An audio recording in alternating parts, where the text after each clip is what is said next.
Good morning. Today we'll have updates from Emergency Management Director Foran and Transportation Secretary Flynn. We'll also hear from General Roy of FEMA with an update on the Montpelier Mobile Home Park. Our teams will continue to work with local partners on assessing the damage of this week's flooding, which will be important as we determine next steps. As we've discussed, there are certain thresholds that need to be met to reach a point where a new disaster declaration can be made, with FEMA support to follow. As you may recall, there are two levels: public assistance to help with infrastructure and individual assistance, which is a much higher bar to clear. Our towns are well equipped and familiar with that process when it comes to public assistance, and that work is underway. Whether or not we meet thresholds for federal help, it will be important for the state to have an understanding of the damage people and businesses have sustained. So as Commissioner Morrison went over yesterday, if you're in immediate need of major help, call 211. But if you're working to clean up and make minor repairs, focus on that first. Contact your insurance company, then report your damage online, if possible, at Vermont211.org. This will help us determine whether we meet the federal thresholds and see what the state needs to do moving forward. I want to reiterate, there is no active program in place at this stage for direct financial support, but we need the data to see what might be possible or what should be done down the road.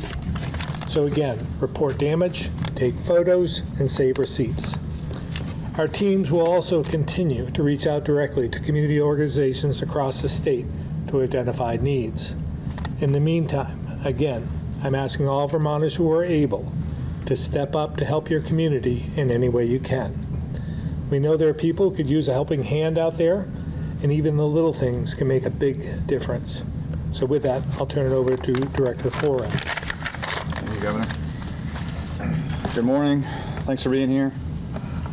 Quick update from across the state. All rivers have receded below flood stage, but Vermonters should remain vigilant.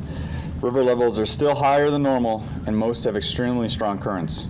Everyone is encouraged to stay clear of these potentially dangerous areas, continue to respect all road closures, and never drive or walk in a flooded area. To date, the state has received no reports of death or injuries resulting directly from this flood. During this event, we activated 9 swift water teams that made a total of 12 rescues. As reported earlier, 3 people were rescued from a home in Jamaica, and there were 9 separate rescues from vehicles caught in floods.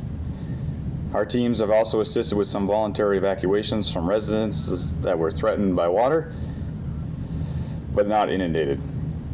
As of late yesterday afternoon, we demobilized the remaining 2 swift water teams. Those teams remain available, but they are back in quarters. The Emergency Operations Center remains activated. If towns need additional assistance, they can contact us through their Emergency Management Director. The team at the Emergency Operations Center is in the process of collecting damage reports from towns and state agencies to determine if the state qualifies for public infrastructure repair assistance, as the Governor mentioned. All the shelters across the state have closed, as residents have used them, have now returned to their homes or made other arrangements. The Vermont Emergency Management website and social media channels will list any other shelters or warming centers should they come online. We are working closely with 211 to capture damage to residences and businesses as a result of the flooding. As the Governor mentioned, if you have immediate needs for shelter or food, please call or text 211. If you do not need immediate assistance, but your home or business was damaged as a result of this flood, please go online to Vermont211.org to report your damages when your situation is stable. Please use the online form to report damage. If you do not have access to the internet, you can make your damage reports by calling 211 and speaking to the operator. If prompted to do so, leave a message and they will return your call. The damage reports will be used to quantify the damages to residences and businesses to determine if we may be eligible for federal assistance in the wake of this event.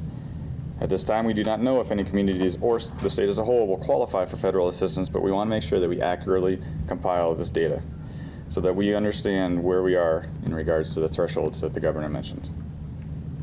Thank you. With that, I will turn it over to Secretary Flynn from Agency of Transportation. Thank you, Director. Good morning. I'd first like to take you back to the floods of July and August, and I'm pleased to report that the last road that was closed from that event opened last Friday. That is Route 107 in Stockbridge. So regarding this week's events, we are at this moment at 2 roads remaining fully closed. Those are US 302 from Berrytown to Orange, and Vermont 73 in Sudbury from Brandon to Willow Brook. One road, and only one road, is partially closed at this point, and that is Route 108 at Spruce Peak. I mentioned yesterday that is a project that the resort is undertaking with Stowe, and we're working with them and want to get the word out that they're working to get that open to temporary 2-lane as soon as possible, and then they'll determine a permanent fix thereafter. There are no issues with rail. There are no issues with air. The Lamoille Valley Rail Trail has been assessed. All of the large sites that were damaged from July were survived, and construction on those from the July recovery continues. There were 15 minor damage areas from this week's events, very minor, and that should be all repaired within a few days. The Missisquoi Valley Rail Trail has been fully assessed. The agency has conducted 3 bridge inspections, 2 in Milton and 1 in Tunbridge. We have 3 planned for today, 1 in Mount Holly, 1 in Plymouth, and 1 in Chelsea. We are working, VTrans staff is working with the town of Fairfax today, town manager and the road foreman. They have a slope issue on local roads, and the town, we're told, intends to get a contractor on that site today. As Director Foran mentioned, with VEM and others, AOT helps to survey the landscape with respect to towns. As of this morning, we have spoken to 75% of all the towns in the state, and that information is passed to VEM to the SEOC for their awareness. From that, there are currently 33 towns that have indicated some degree of damage. I don't have any extent as to what that actually is. You heard yesterday, I believe, when Secretary Boucher was talking about schools, much of the issue just happens to be we're seeing, or we were at least yesterday, we're seeing mud road conditions like we would have seen in perhaps March or April, so that's could be part of what they're dealing with. We have 37 damage sites on the federal highway network on our state system. I mentioned we have 2 roads closed, but we still have 37 damaged sites. The only site of real significance is the US Route 2 in St. Johnsbury, where there is a slide. So when I say damaged sites, I want to put that into perspective. It's not all like it was in July. And we have 3 contractors working with us today. And that concludes my report, and I would turn over to General Roy from FEMA. Thank you, Secretary Flynn. Appreciate that. Good morning. Before I hit on the direct housing discussion, I just want to cover a couple basics here. As we've discussed many times, FEMA is assisting Vermont in 3 programmatic areas. The first one is individual assistance, and under individual assistance, FEMA has provided over $24.6 million to Vermonters affected by the floods from this summer. And of that, $22.9 million has been allotted for housing repair, and about $1.7 million went towards replacing personal property. We continue to help Vermonters who cannot live in their damaged homes and help find a safe and temporary place to live. About $3.5 million has been approved for over 1,500 residents to rent housing while repairs or replacement of their houses continue on.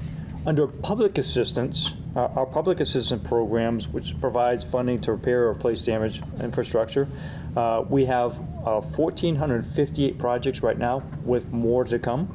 And an estimate is about $600 million worth of costs associated with those projects, $600 million and growing. To date, we've obligated 22 projects for just over $700,000, but these are the early stages, and we expect those to grow very quickly. And in fact, we estimate that we'll have over $50 million by the end of January obligated for Vermont for public assistance. And then the last and a long-term one is our interagency recovery coordination, our long-term recovery. And we're working with the appointed Chief Recovery Officer, Doug Farnham, to take a look at focus areas in which the federal government can assist Vermont.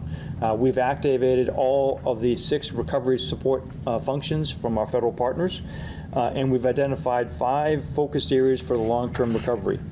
Increased housing, kickstart economic recovery, enhance resilience of critical infrastructure, increase capacity for communities to plan for and recover from disasters, and lastly, enable and enhance food security for at-risk populations during disasters. So we'll work hand in glove with the state task forces to bring about whatever assistance we can from the federal government for that. And then under direct housing, I know that's the subject du jour based upon the decision with the group site. So those who cannot find appropriate rentals of their own, like we talked about the rental assistance program, are being helped through our direct housing and leasing programs.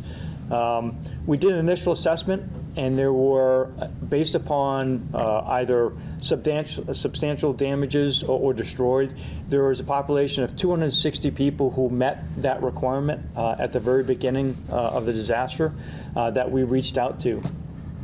And of that population, we started with somewhere between 50 and 60 who expressed interest in FEMA helping them find temporary housing for up to 18 months. There are a sequence of things that we do to place individuals in temporary housing. And again, they're sequential. So the first thing we look for, because it's the easiest thing to do, is multi-family properties that need to be repaired. We go in, we repair them. As part of the lease process, we are able to put our applicants into those. That's the first lever we pull. The second lever we pull is for our mobile home units, or some places recreational vehicles, which we wouldn't do in Vermont because of the weather. So we take a look to see where we can potentially place mobile homes on either private properties or on commercial properties. And if that's not working, then the next one we pull is to see if we can expand a commercial park to add additional spots. If that doesn't work, then we move into what's called direct lease, in which we look for apartments that are available. Think of corporate locations, so if your company sent you to Vermont, they typically have a rental that they'll put you in. So we put out a request for any corporations that may have those available for us. And then the very last lever that we pull is the group site for mobile homes. Why? Because it takes so very long to put that in place. Well, in the case of Vermont, we recognized very early on that there was a housing challenge before the storm, only exacerbated by the storm. So what did we do? We pulled every single lever at the same time to try to get ahead of the winter time. And so in order to do that, we worked very closely to find a group site that we could put in place. In this case, Montpelier looked like the best location for us to do that with. And we actually entered into agreement to utilize that facility should we require it. And we continued on with that planning. Well, as we're getting ready to actually move forward, the direct lease program came forward as it normally would have and said, okay, we found a number of facilities for you to be able to use for your applicants. And there were enough for us to be able to utilize to take care of those people we were working with, which had been 25, reduced to 21, and as of this morning is down to 19. The two that went from 21 to 19, one is actually was able to, is in the process of purchasing a home, and everything went through. And the other applicant found a permanent apartment. And this is what we expect. The longer it takes to place people, the chances are they'll find their own permanent solutions, which is ultimately what we want. But that's why you saw us move forward on the group site, and now we're moving to put people into direct lease, because we pulled all those levels simultaneously in order to try to help people as quickly as we could. So I hope that explains the process that we utilize to help our applicants here in Vermont. I'm sure you probably have additional questions of that, but bottom line up front is we wanted people to know that those who have received assistance from Vermont, if your status changes and you need additional help, please contact FEMA, 1-800-621-3362, 1-800-621-3362, to update us on where you are. The team that we have here in Vermont has made over 8,000 call-outs to those people who have been impacted by the storm. And because of their efforts, they have actually been able to provide over $8 million of additional assistance because they were able to update their status. So we want to make sure that people have the opportunity to continue to reach out if their status changes. Okay. So with that, I'm going to turn it back to the governor and stand by for questions. Sir. Thank you, General Roy. We'll open up to questions. For Officer, you go. Okay. For Officer Roy, kind of talking about the direct housing and the trailers and everything, there was that contract signed with the city that involves some things such as infrastructure and kind of other monies. If you can explain a little bit what happens to that contract now, the infrastructure, water, sewer that was going to be going up there. Certainly. So the contract we actually had with the city was for the property itself, and then we would continue. If we were going to place mobile home units, we would have put the infrastructure in. We're obviously not going to do that. We're not going to expend taxpayer dollars that we don't need to. But we do have a fixed term lease with the city that's being negotiated with GSA and the city. And so they're working towards agreeing how much that's going to be. So Montpelier will end up with money. I'm just not sure at this point how much, because it's an agreement between GSA and the city. Thank you, sir. Why did this announcement seem to catch the state by surprise? To be honest, the timing of it was, we weren't sure when the direct lease was going to come to fruition. And based upon what we assessed the market was, we weren't sure that anything would come of it. And then all of a sudden, in fact, the three national vendors were able to come up with the properties, the units that we needed to facilitate it. So not only was the state, I hate to say this, but not only was the state caught by surprise, we were actually, pleasantly surprised to see, oh wow, there are properties here that will be able to support those who need assistance. When did you get word from those organizations? Late last Friday, actually, is when the word came down on that. And so we worked very diligently to ensure that there was going to be enough matches for the people we had for the direct lease, and make a decision on pulling the plug on the group site. Where are these? You mentioned there's 3 national organizations. So, who are they and where are they? I'm not sure I can release which companies they are, and nor can we actually say where those properties are. I will tell you that we are able to place 2 individuals in Lamoille and 14 individuals in Washington County into that direct lease program. Oh, by the way, we also have individuals we're working with on the other type of assistance, which is the mobile home units. So we've got 2 going into a location in Windsor County, and we've got 3 going into a location in Orange County, and we've already placed 1 individual on a private site here in Barrie. One of the big concerns at the beginning was we couldn't find places that weren't in the floodplain. Yeah. So, I mean, you don't have to tell me exactly where, but yeah. How did we come to this decision, or how did we find these these parks that aren't in the floodplain? The ones actually in Windsor County are managed by state of Vermont as well for housing locations, and then one in Orange wasn't in an impacted area at all. Which allowed us to place them. And when will these, I know the trailers are being staged, when are they going to be moved, and when can people move Certainly. in? So all 5 of the ones going into commercial parks are actually in place right now, and they're going through the sequencing of energizing them, checking them to make sure that it's safe. and then they'll license in individuals into them. We're hopeful that within the next week or so, the ones that are in Orange will be completed and potentially the ones in Windsor. As to the direct lease program, we believe by the end of next week we'll have the first person in a direct lease location, and are shooting for mid-January to have everybody in their location, which is great because the group site, we would have been struggling to get them there by the end of February. What does the communication look like with, I guess, the city of Montpelier with all this? Because talking to local leadership over there, they were pretty astounded and caught very much off guard. Yes, sir. I can understand that. Again, as I said, we were kind of surprised that direct lease came through as well as it did as well. And all I can say is that when we found that we had the capability to save taxpayer dollars and take care of the applicants, we made the right decision, and then we began to engage with the city. Quite frankly, the weekend ran into it, and that's why it kind of the information kind of slowed down. I will say that one of your brethren was well ahead of it by talking to those we were working with and hearing that they were getting offered places to stay other than the park, and that kind of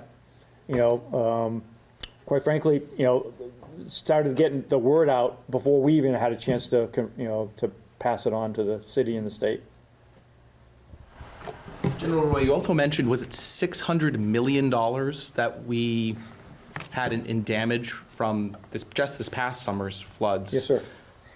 Do you know what like a state match on that would be? I know it probably depends on what bucket and what project, but like certainly, what do you? Great question. So right now the cost share for Vermont is $25.75, and with some small caveats. For instance, the president approved 100% for debris removal for up to a 30-day period within the first 120 days of the storm. So the state gets to pick what was the most expensive portion and get that at 100%.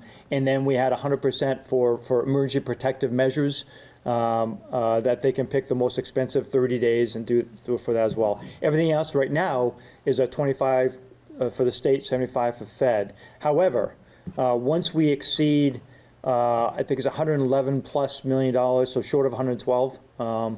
That the state is eligible for transition to a 90-10, so 10% on the state, 90% for the Fed, and we're trying to get there before town day, voting day in March. I'm not sure because of the complexity of the projects if we'll get there or not, but. With $600 million worth of damage, we know we'll get there. We just don't know when. Just a quick question for the governor. I mean, when you see sort of these numbers about the state match and $600 million, and what do we have to pay? I mean, how do you take that into account when you're building your budget? Well, again, we want to make sure that we have the match available, as we did last year with some of the match for all the federal programs that came along, whether it was the Inflation Reduction Act and so forth, and the bipartisan infrastructure bill, and those. We need to make sure that we have the match because we don't want to let any federal dollars slip through our fingers. So when we're building our budget, we're considering all of that.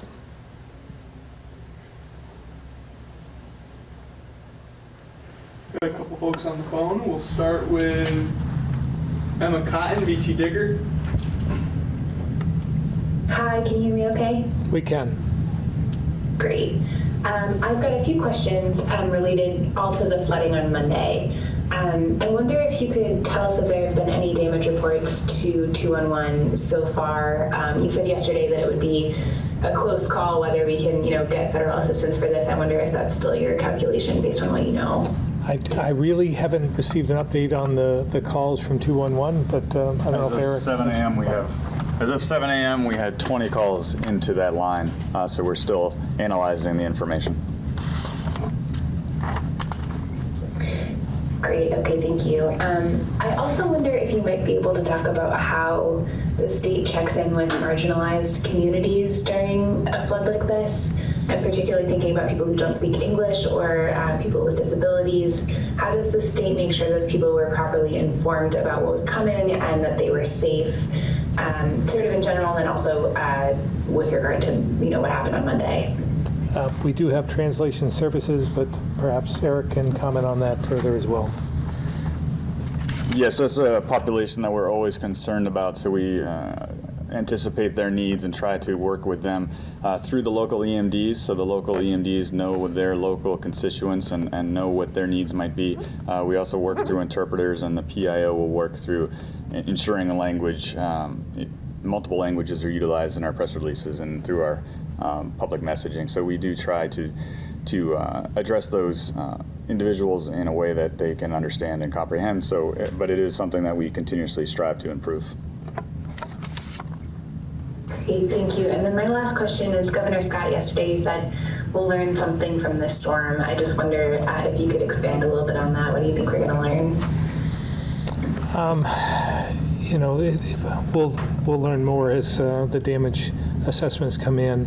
But again, I think having these two storms, one right after the other, and the hypersensitivity of people during the holiday times, as well as just coming off from recovery, is something that we're cognizant of, and we went into this understanding that as well. But I think I'm again heartened by the compassion of Vermonters, their toughness, their ability to get back up and do the hard work to help their neighbors and to help their communities. So far, so good in that regard. But we want to make sure that we address all the issues, that we're not missing anything. The communication aspect is so important. It reinforces the importance of all of you in communicating our perspective and the perspective of those victims as well. So we're all in this together, and I think it's just, again, reinforces that what we've done is working, but we need to do more of it and make sure that nobody slips through the cracks, so to speak. Great. Okay, that's all for me. Thank you very much. Carly, Vermont Public.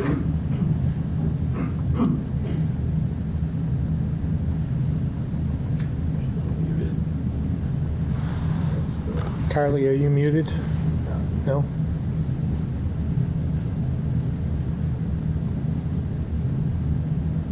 We're not getting audio, Carly, so we can come back to you in a minute. We'll go back to the room.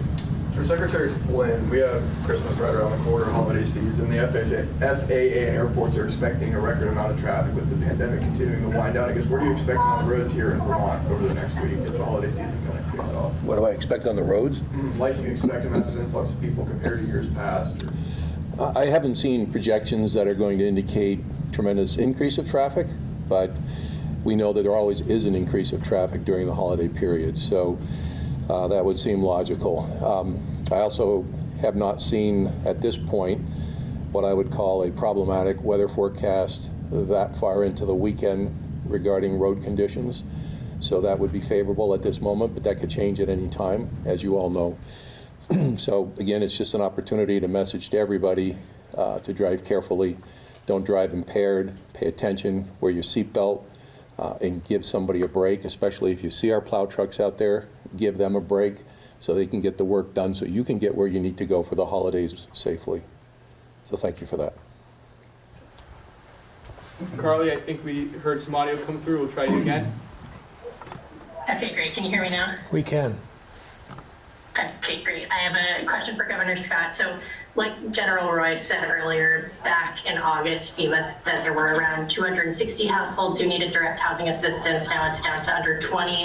I think it gives the public an impression that people impacted by the July flooding are taken care of, but we know there are still families bunking up in tight quarters together, staying in very temporary situations with family or friends after losing their homes, or now have, some of them have experienced flooding again this week.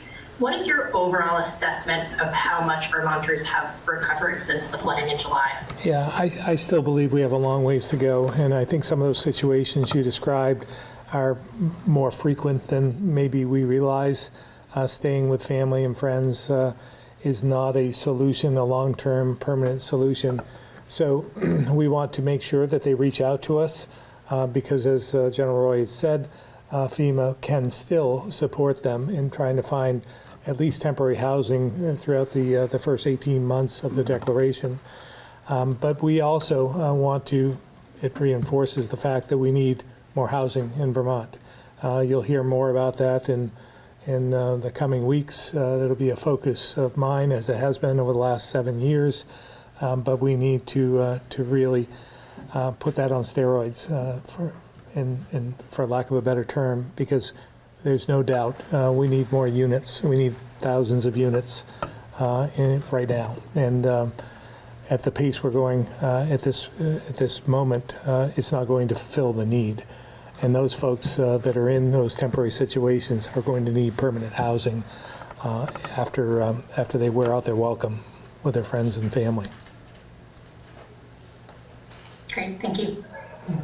Governor, a lawmaker told Appropriations yesterday that she sees a softening in the administration on safe injection sites. Any softening on your stance? I will speak for the administration. There's no softening from my standpoint. So that bill that is being introduced on day one about that pilot program, if you've heard they're going to be introducing a bill, allowed for up to 2 safe injection sites, you're still opposed to that, and it wouldn't Well, be to there's more to the bill, as I understand it. I haven't read the bill, just to be fair, and this is not passed out of committee at this point. I know that they're contemplating this on the first day of the session to pass it out of committee, and then I don't know if it goes to another committee or it goes to the floor at that point in the House of Representatives. But there is a process, a step process in the future. Having said that, there's more to the bill, from my understanding, the decriminalization of drugs throughout the heroin and other substances that are part of that bill. So there's more to just the safe injection sites to this that I'm concerned with.